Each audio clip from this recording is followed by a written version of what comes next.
इस वीडियो में हम लोग इपोक्साइड चैप्टर का डिस्कशन करते हैं।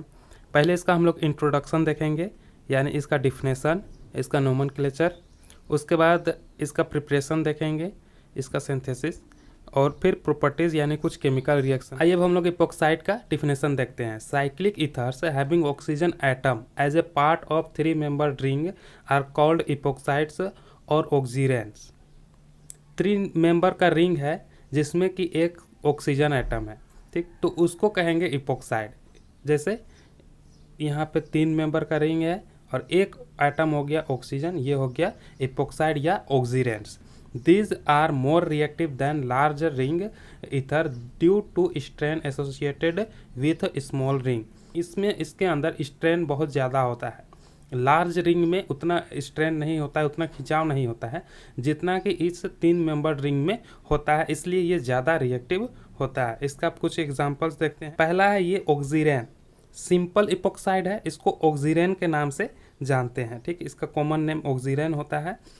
अब ये क्या है, इथिलीन का ऑक्साइड है, मतलब इसको इथिलीन ऑक्साइड भी कहते हैं। कैसा क्यों, देखते हैं इसको। यहाँ पे C डबल बॉन्ड CH2 ये हो गया इथिलीन। अब इथिलीन का एक बॉन्ड हम लोग तोड़ के यहाँ पे अगर ऑक्सीजन लगा दें तो ये हो जाएगा इथिलीन का ऑक्साइड, ठीक है, इसलिए इसको बोले इथिलीन का ऑक्साइड। अब इसका अगर IUPAC नेम करना चाहें तो इसको कहते हैं इपोक्सी अल्केन। जैसे ईथर को कहते हैं इथोक्सी अल्केन, वैसे इपोक्साइड को कहते हैं इपोक्सी अल्केन। अब यहाँ पे देखें, 1 पे इपोक्सी, 2 पे इपोक्सी, 1 2 इपोक्सी, और उसके बाद अल्केन में क्या है, इथेन है। दो कार्बन लगा हुआ है, दोनों सिंगल बॉन्ड से बॉन्डेड है, ये हो गया इथेन, ठीक है। अब नेक्स्ट एग्जांपल देखते हैं, ये है प्रोपिलीन ऑक्साइड। अब ऐसा इसलिए क्योंकि यहाँ पे एक, पहले हम लोग प्रोपीन का बनाते हैं, ये हो गया हमारा प्रोपीन। अब प्रोपीन में क्या हुआ कि एक ये जो डबल बॉन्ड था ये टूट करके यहाँ पे ऑक्सीजन लग गया, यानी ये क्या हुआ, प्रोपिलीन का ऑक्साइड हुआ।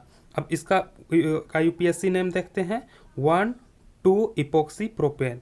यहाँ से हम लोग नेमिंग करेंगे 1 2 3, तो 1 और 2 पे इपोक्सी और ये हो गया प्रोपेन, ये ठीक है। अब तीसरा हम लोग देखते हैं, 1 2 3 4 कार्बन एटम है इस इपोक्साइड में, और ये 2 कार्बन एटम से मिलके ऑक्सीजन बॉन्ड बनाया है, इपोक्साइड बना है। इसका नाम हो गया सिस 2 3 ब्यूटीन ऑक्साइड। सिस यहाँ पे नंबरिंग करेंगे 1 2 3 4, 2 और 3 पे ब्यूटीन ऑक्साइड। तो इसको सिस क्यों बोल रहे हैं, क्योंकि ये जो CH3 ग्रुप लगा हुआ है दोनों एक ही साइड में है, ठीक है, इस तरह से लगा हुआ है, ये दोनों एक ही साइड में है, इसलिए इसको बोलते हैं सिस।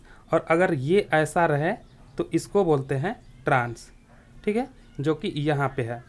अब सिस 2 3, यहाँ पे 2 और 3 पे ब्यूटीन ऑक्साइड, ये ब्यूटीन रहा होगा, इस तरह से हम लोग अगर बनाए तो C यहाँ पे डबल बॉन्ड था, इसको हम लोग तोड़ के ऑक्सीजन लगा दिए तो ये हो गया ब्यूटीन का ऑक्साइड। इसमें भी वही है, बस इसका सिस फॉर्म में है और ये है इसका ट्रांसफॉर्म।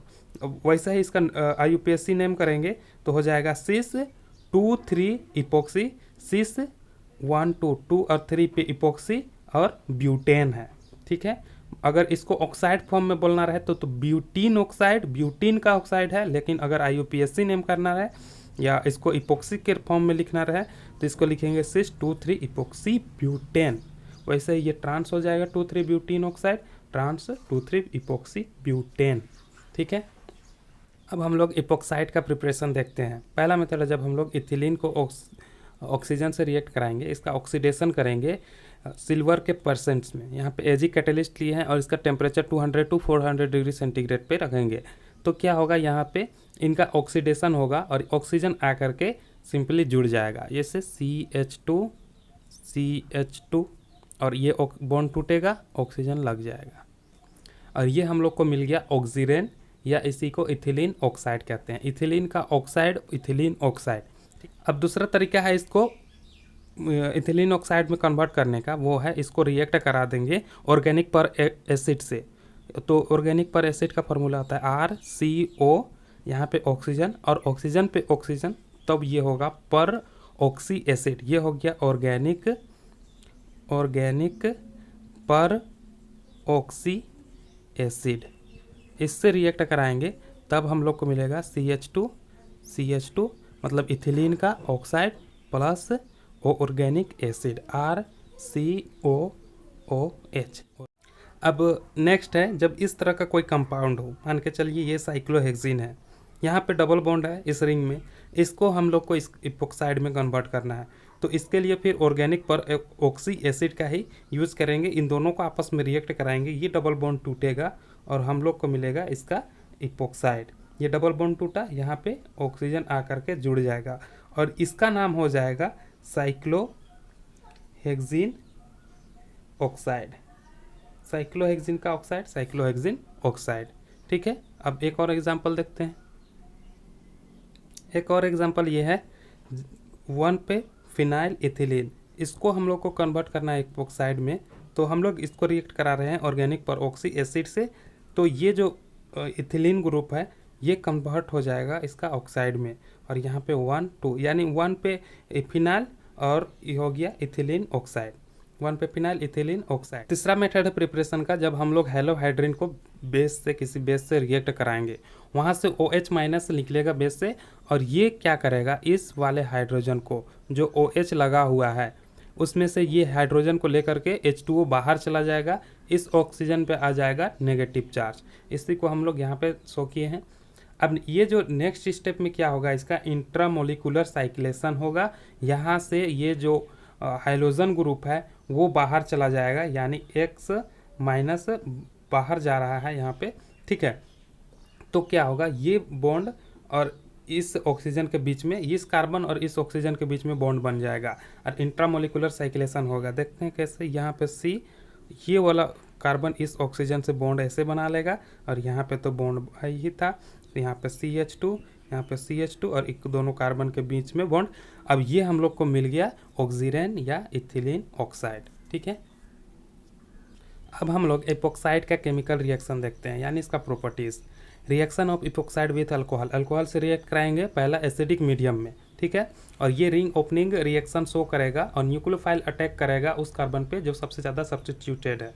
ठीक है, एसिमेट्रिक यहाँ पे इपोक्साइड लिए हैं, इस कार्बन पे सिर्फ हाइड्रोजन है और इस कार्बन पे 2 मिथाइल ग्रुप लगा हुआ है, एसिमेट्रिक हो गया। इसको एसिडिक मीडियम में इसका रिंग ओपनिंग रिएक्शन ये शो करेगा, अल्कोहल से जब रिएक्ट करेगा तो ये जो न्यूक्लियोफाइल अटैक करेगा इस कार्बन पे, ये सबसे ज़्यादा सब्स्टिट्यूटेड है। अब यहाँ पे न्यूक्लियोफाइल क्या होगा, इसको देखें, न्यूक्लियोफाइल होगा CH3O माइनस, ये न्यूक्लियोफाइल होगा, और H प्लस होगा इलेक्ट्रोफाइल, यानी न्यूक्लियोफाइल इस पे जाके अटैक किया, यहाँ पे O CH3 बॉन्ड बन गया, ऐसे जाके ये ऑक्सीजन से जा करके जुड़ गया। ठीक है, इसका मैकेनिज्म देखते हैं कि ये हो कैसे रहा है। सबसे पहले हम लोग इस कंपाउंड को लेते हैं, CH3 और यहाँ पे ऑक्सीजन का कार्बन और इसके बॉन्ड और हाइड्रोजन 2 लगा हुआ है। इससे सबसे पहले H2SO4 टूटेगा, H प्लस आयन आ करके अटैक करेगा, और ये अटैक करेगा कहाँ पे, उसको देखते हैं। H प्लस आयन आ करके लग जाएगा इस ऑक्सीजन पे, क्यों, क्योंकि हाइड्रोजन के पास इलेक्ट्रॉन का कमी है और ऑक्सीजन के पास इलेक्ट्रॉन डोनेट करने के लिए इलेक्ट्रॉन है, इलेक्ट्रॉन लोन पेयर है इसके ऑक्सीजन के पास, तो हाइड्रोजन इसी के पास जाएगा और इसी से जा करके लगेगा। ठीक है, कार्बन यहाँ पे CH3, यहाँ पे CH3 ऐसे लगा हुआ है, ऑक्सीजन से आकर के जुड़ गया हाइड्रोजन। अब ये कार्बन जैसा का तैसा और इन दोनों के बीच बॉन्ड हाइड्रोजन। अब ऑक्सीजन अपना इलेक्ट्रॉन डोनेट किया तो ऑक्सीजन पे आ जाएगा पॉजिटिव चार्ज। ठीक है, अब नेक्स्ट स्टेप में क्या होगा, इन दोनों के बीच में जो बॉन्ड है ये वीक होता चला जाएगा, ऑक्सीजन इलेक्ट्रॉन लेना चाहेगा, क्योंकि ऑक्सीजन के पास इलेक्ट्रॉन डोनेट किया हाइड्रोजन को कमी हो गया, ऑक्सीजन जितना इलेक्ट्रॉन जितना पहले ऑक्सीजन के पास था उससे कमी हो गया, तो ऑक्सीजन इलेक्ट्रॉन खींचना चाहेगा इस कार्बन से, और इन दोनों के बीच में जो बॉन्ड है ये वीक होता जाएगा। ठीक है, हम लोग शो करते हैं, जो कार्बन है ये कार्बन ऑक्सीजन की और इलेक्ट्रॉन लूज किया, यानी ऑक्सीजन अपना इलेक्ट्रॉन जो डोनेट किया था इस वजह से कार्बन से ये खींच रहा है, तो यहाँ पे कार्बन पे आ जाएगा डेल पॉजिटिव चार्ज। ठीक है, अब जो ऑक्सीजन पे पॉजिटिव चार्ज था थोड़ा थोड़ा ये खींच लिया है इलेक्ट्रॉन अपनी तरफ, तो इसका पॉजिटिव चार्ज घट करके हो जाएगा डेल पॉजिटिव चार्ज।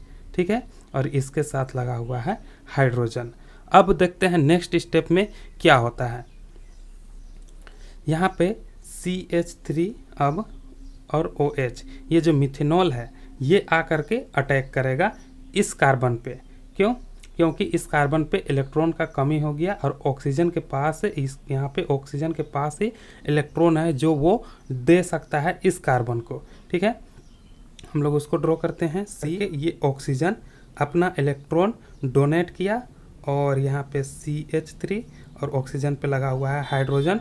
अब ऑक्सीजन अपना इलेक्ट्रॉन डोनेट किया, ऑक्सीजन पे आ जाएगा पॉजिटिव चार्ज। नेक्स्ट स्टेप में क्या होगा, यहाँ पे HSO4 माइनस आकर आएगा और इस हाइड्रोजन को ले जाएगा अब, और इसका हो जाएगा H2SO4। ठीक है, और नेक्स्ट ये जो हाइड्रोजन चला जाएगा, ऑक्सीजन और सिर्फ कार्बन ही रह जाएंगे।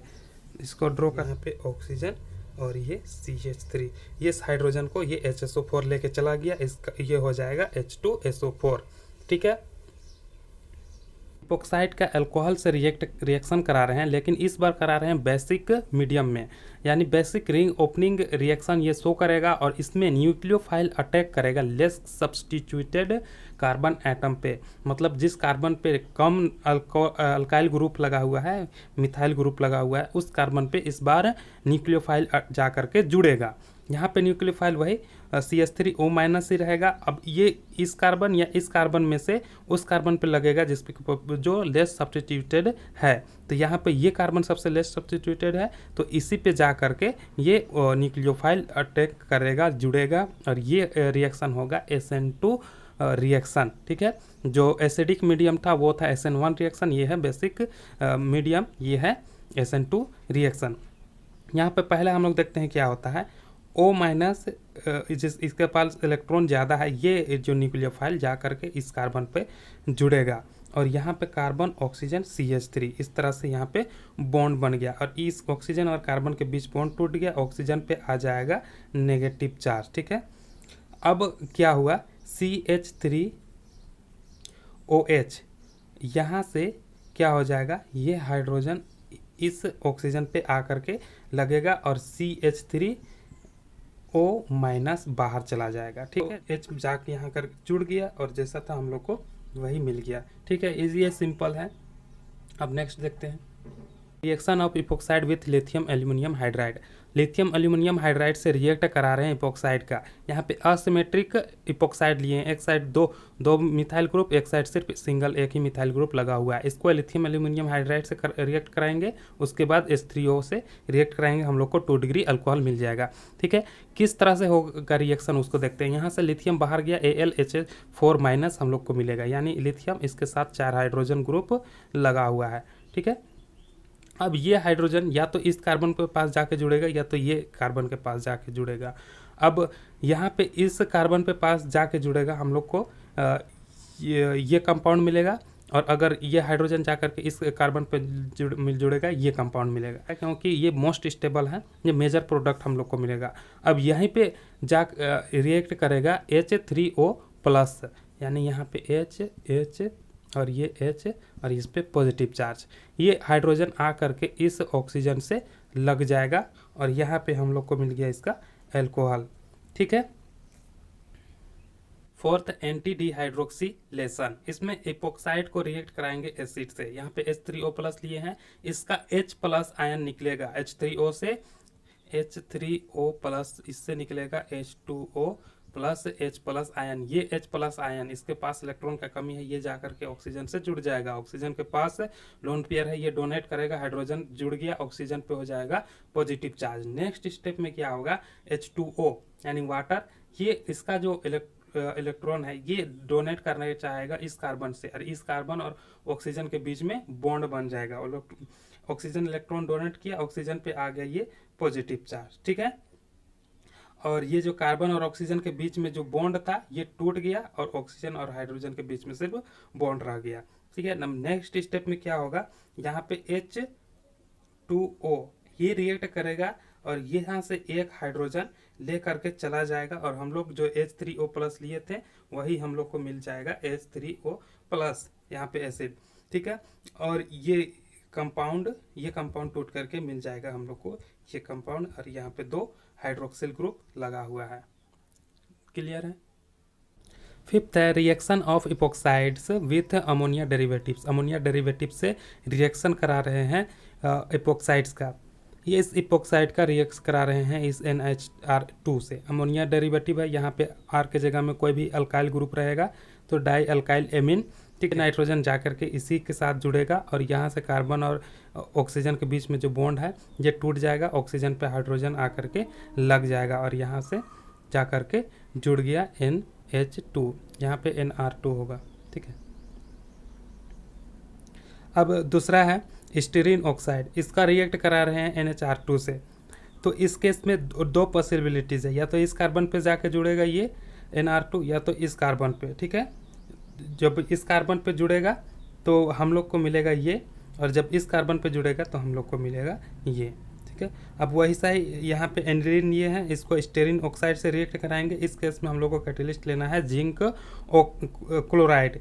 तब क्या होगा, हम लोग को ये 2 प्रोडक्ट मिलेंगे, इसमें से ये मेजर प्रोडक्ट होगा और ये माइनर प्रोडक्ट, ठीक है। तो यहाँ पे हम लोग का इपोक्साइड चैप्टर कंप्लीट होता है। मिलते हैं इसे किसी नेक्स्ट वीडियो में। बाय।